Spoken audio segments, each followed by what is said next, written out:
Morning. We are extremely pleased that you are here. It is good to come together for the purpose of co-creating. Do you agree? Yes. You're knowing what you're wanting. Nice to want. Nice to have desire. Do you like the way your desire continues to expand and clarify? Yeah. And do you believe that you are, for the most part, up to speed with your desire? Do your beliefs match them? Do you believe what you want? Do you believe in your ability to be or do or have these things that you desire? We have enjoyed this interaction immensely. Because that's it, isn't it? When you have desire, which life will continue to help focus within you, and you're not contradicting your desire with a belief that opposes it. I want this, and I believe that it is in the process of becoming, and I am satisfied with where it is right now at this phase along my path. Now that's the perfect emotional vibrational stance. When you recognize that there is always going to be something more that you will want, you will never be in a place of completion ever. So as long as you are happy in your eternal incompletion, then you can live happily ever after. But if you need a condition to change, if you need a situation to be different, if you need that phone to stop ringing before you can be happy, then you're, as Esther says, screwed. Because there are always conditions that are going to be out of your control. In fact, more conditions are out of your control than are in your control when you take on the whole of everything that you may be giving your attention to. So the key to living happily ever after, having all of the success that you were born to have, and by success we mean alignment, joy, and everything that will follow that, which is everything you desire. The key to that is understanding that you are a vibrational being, first and foremost. You are beautifully manifested in your flesh, blood, and bone. Your ability to see and hear and smell and taste and touch this magnificent time-space reality is something that you came for too. In other words, you came for this leading edge manifestation. And the manifestations of all of the things that surround you, the experiences, the people, the life, all of that is leading edge manifestation that you came specifically for. You didn't come to sit over in a corner and meditate all day. You came to live life fully, to focus fully within it. You came to flow your consciousness into this time-space reality, but you also intended something that most humans are not very good at accomplishing yet. You intended to tune yourself to the frequency of the whole of who you are, so that the whole of who you are is having this moment in time. And that requires a handful of things. First, you got to understand that you are vibrational and that the entire universe is. Next, you have to understand that the way you feel is the key to your understanding what your vibrational output is. What it is in relationship to what you want, and what it is in relationship to who you really are, to the trajectory of who you really are. Who were you when you made the decision to come into this time-space reality, to focus into this body? Who were you as a consciousness? You were consciousness who knew your value, who came with great interest. You knew your worthiness, you knew your capability, you knew the potential of being here. And when you get off track from knowing who you are, from knowing your value, from appreciating where you are and who you are, then you begin to practice vibrational frequencies. They come to you in the form of the thoughts that you think. Eventually they become beliefs, because all a belief is a thought that you keep thinking, is a well-practiced thought. So sometimes, in fact often, you come into your physical body, and instead of being aware of the trajectory from which you have come, the trajectory of the energy that is focused to you and through you, instead you care more about how others who are walking around in their physical bodies are seeing you. You care more about what their response to you is than you care about, and here's the important word, than you care about your own source energy response to who you are. Your source energy response to who you are is steady. You are loved, you are appreciated, you are understood, you are backed up, you are supported, you are known, you are pure positive energy from the perspective of source who sees you, hear it, unconditionally. Source knowing your value regardless of where you stand in any moment in time. But for you, often, you don't stand in an unconditional place. You come into a situation and sometimes you respond to the condition of where you are. When the gang gathered last night, getting this room ready for you, the air wall was up here and there wasn't room for all of you and all of this. And the contract that they'd signed clearly stated that there were to be 400, but a lot of you made the decision at the last minute. Did you notice? Over 100 of you made the decision at the last minute. And so here's the condition. What we planned for and those who are coming are a very different number. So the condition clearly was not pleasing. Now, everyone knows that it's possible to squeeze you all in. Now you look at it, though, it doesn't really look as possible as it looked last night, did it? There is this square dance area up here that could have been utilized, but for the most part, the room was not big enough.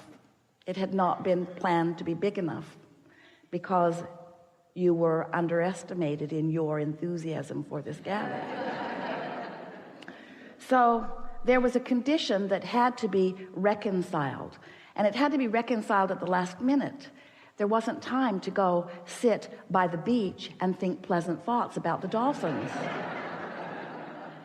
And Esther is thinking, Abraham's going to talk all day long about unconditional love. I know they are.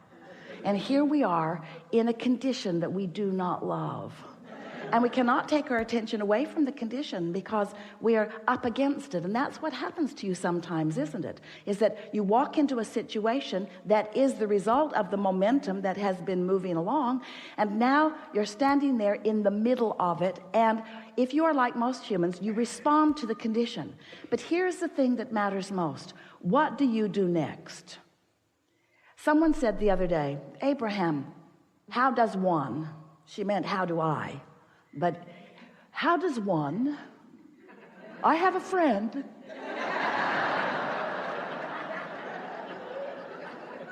How does one get rid of doubt?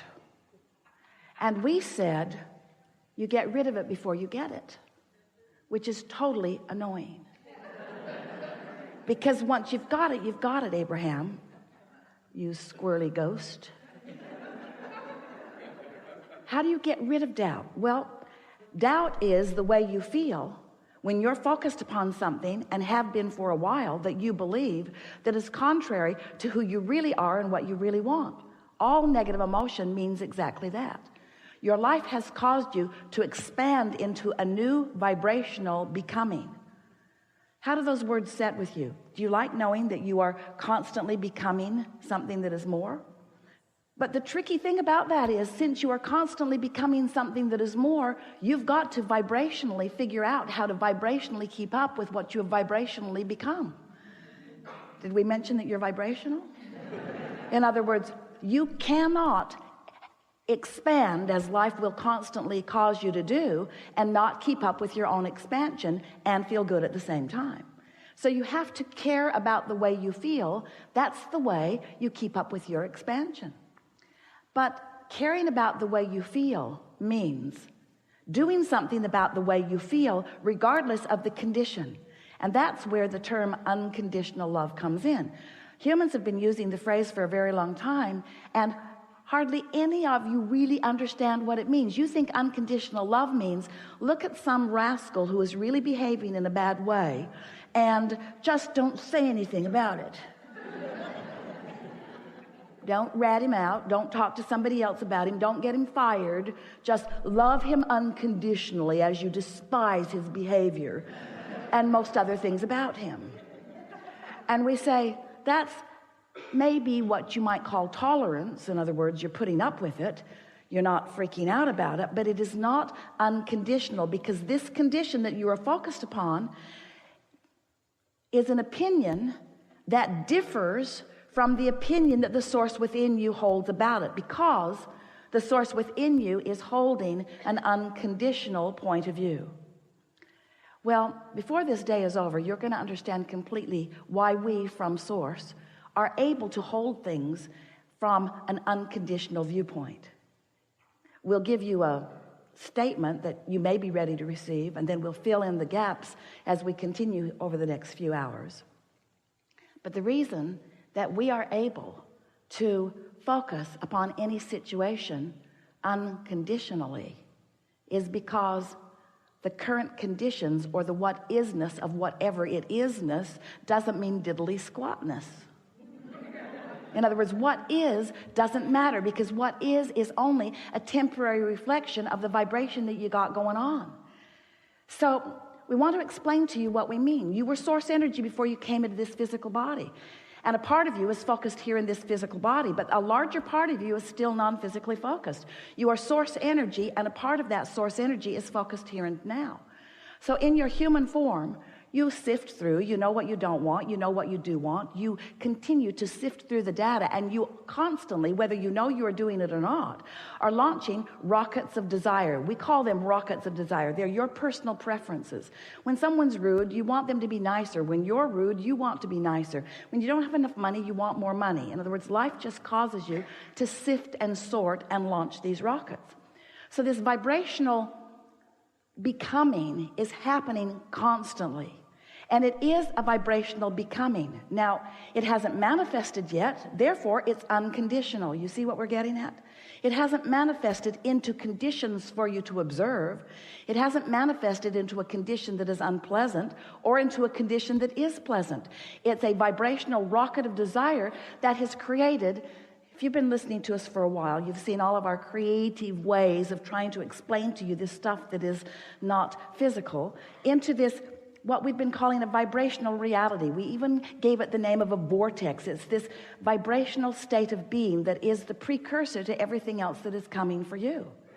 So this vibrational state of being, which is where your inner being stands, it's where we stand, it's who you really are, has not yet manifested.